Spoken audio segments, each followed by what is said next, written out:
વડોદરા મહાનગરપાલિકાની સાપ્તાહિક રિવ્યુ બેઠક યોજાઈ, તેમાં પાણી, રોડ સફાઈ પર ખાસ ધ્યાન આપવામાં આવ્યું. વડોદરા મહાનગરપાલિકાની સાપ્તાહિક રિવ્યુ બેઠક આજે યોજાઈ હતી, જેમાં પાણી, રોડ સફાઈ પર ખાસ ભાર વડોદરા મહાનગરપાલિકા દ્વારા દર મંગળવારની પરંપરા મુજબ આ મંગળવારે પણ સાપ્તાહિક રિવ્યુ બેઠકનું આયોજન કરવામાં આવ્યું હતું. આ બેઠકમાં મ્યુનિસિપલ કમિશનર અરુણ મહેશ બાબુના અધ્યક્ષ સ્થાને પાલિકાની વડી કચેરી ખાતે યોજના કરવામાં આવી હતી. આ બેઠકમાં પાલિકાના તમામ બોર્ડના અધિકારીઓ, તમામ ઝોનના અધિકારીઓ, ડેપ્યુટી કમિશનરો, કાર્યપાલક ઇજનેરો તેમજ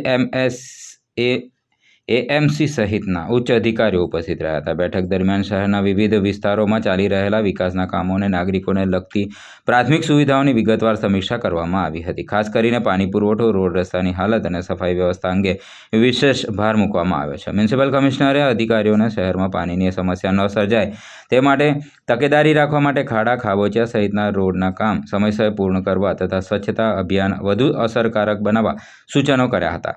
સાથે જ નાગરિકોની ફરિયાદોનું સમયસર નિરાકરણ લાવવા અને મેદાન પર અસરકારક કામગીરી થાય તે અંગે પણ અધિકારીઓને નિર્દેશન આપવામાં આવ્યું હતું. ગાઈડલાઈન પ્રમાણે જે જગ્યામાં બમ્પર્સ કરવાના છે ત્યાં જ કરીશું, અને બિનજરૂરી કોઈ બમ્પર કરવાનું અથવા રોડમાં રેઇઝ પ્લેટફોર્મ કરવાનું માંગણી કરવી હોય તો અમે બિલકુલ નથી કરવાના, જેથી કરીને સોસાયટીની સામે બમ્પર મૂકી દેવાનું આ બધું પ્રક્રિયા ડિસ્કરેજ કરવા માટે અમે પ્રયત્ન કર્યા છે. એટલે આવનારા દિવસોમાં સિટીની અંદર overall visible cleanliness, traffic discipline, રૂલ્સને ફોલો કરવાનું, ઓવરઓલ સિવિક ડિસિપ્લિન સિટીમાં આવે, જેથી કરીને જનભાગીદારીથી જ આ બધું થવાનું છે. ખાલી રૂલ્સ અને એન્ફોર્સમેન્ટથી નથી, એટલે જનભાગીદારીને પણ હાથ ધરવામાં આવશે.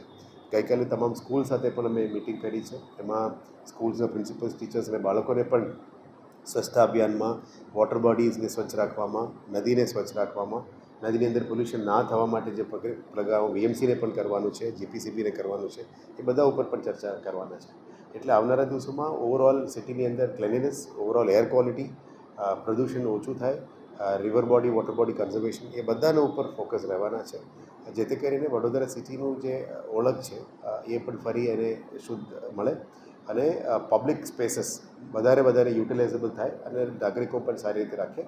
અને નાગરિકોને પણ વિનંતી કરી રહ્યા છે કે રોડ રસ્તામાં સાફ સફાઈ મેન્ટેન કરજો, વધારને કંઈ ગંદકી ના કરો, એ બધામાં વિનંતી કરીએ છીએ. પણ નેક્સ્ટ ફેઝમાં કાયદાકીય પગલાઓ પણ લેવા માટે આજે મિટિંગમાં નક્કી કરવામાં આવ્યું છે.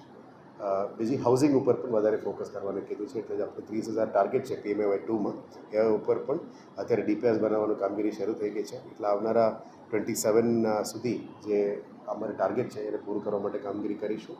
અને 6,000+ મકાનો હજી કરવાને અને ફાળવણી કરવાનું જે બાકી છે એના ઉપર પણ ફોકસ કરવાની નક્કી કરવામાં આવી છે. એટલે ઓવરઓલ રિવ્યુ મિટિંગ સિટીને ઇમ્પ્રૂવ કરવા માટે જે પગલાઓ લેવું જોઈએ અલગ અલગ ડિપાર્ટમેન્ટ્સને, એ તમામ ડિસ્કશન આજે કરવામાં આવ્યું છે. ટોયલેટ્સ માટે પણ ખાસ આજે સૂચના આપી છે કે સિટીમાં ટોયલેટ્સની સંખ્યા ઓછું છે. જે પ્રમાણે રોડ્સમાં ટોયલેટ્સની હોવું જોઈએ, ખાસ કરીને બહેનો માટે toilets, pink toilets, aspirational toilets આ બધું બનાવવાનું છે. એના ઉપર ફોકસ કરવાનું કીધું છે. આવનારા સ્વચ્છ સર્વેક્ષણમાં પણ એ લેવાના છે. પણ એ તો સ્વચ્છ સર્વેક્ષણની મુદ્દા નથી, બેઝિક એક રિક્વાયરમેન્ટ છે. ગાર્ડન્સમાં ટોયલેટ હોવાનું, પબ્લિક સ્પેસીસમાં ટોયલેટ્સ હોવું જોઈએ, રોડ્સમાં ટોયલેટ્સ હોવું જોઈએ. એના ઉપર આવનારા દિવસમાં દરેક ઝોન વાઇઝ અમે સ્ટાન્ડર્ડ ડિઝાઇન પણ કરવાના છે અને અલગ અલગ ડિઝાઇનમાં પણ કરવાના છે. એટલે સિટીમાં આવનારા દિવસોમાં જે ટોયલેટ્સની સંખ્યાની અભાવ છે એ પણ વધારે કરવામાં આવશે. એ પહેલાં કેપેક્સ બીએમસી દ્વારા કરવામાં આવશે અને અમુક મોડલ્સ પણ છે. પહેલાં અમે કેપેક્સ કરીશું, પછી ONM આપશું. પણ મૂળ મુદ્દા સિસ્ટમ કેવું નથી, પણ ટોયલેટ્સ હોવાની જરૂરિયાત છે. એ ઉપર પણ કામગીરી કરવા માટે નક્કી કરીશું. સોશિયલ મીડિયામાં એક વિડીયો વાયરલ પીપીપી મોડેલમાં 10 રૂપિયા ટોયલેટમાં લેવામાં આવે છે. I do not know, I have to check. કે વિડીયો બતાવશો તો હું ચેક કરીશ. પણ એ કયા ટોયલેટ છે, કયા વિસ્તારનું છે, અથવા સિટીનું છે, અથવા કોઈ સંસ્થાનું છે, એ ચેક કરવું પડશે. અને જે તે સંસ્થામાં એવું કંઈ ચાલતું હોય તો એમને પણ સૂચના આપવામાં આવશે કે આ ના કરવું જોઈએ. જે પે એન્ડ યુઝ ટોયલેટમાં જે નક્કી કરવામાં આવ્યું આટલું જ રકમ લઈને કામગીરી કરવું જોઈએ. એ અમે ચેક કરીશું. આપ વિડીયો બતાવશો તો અમે ચેક કરીને સૂચના આપીશું.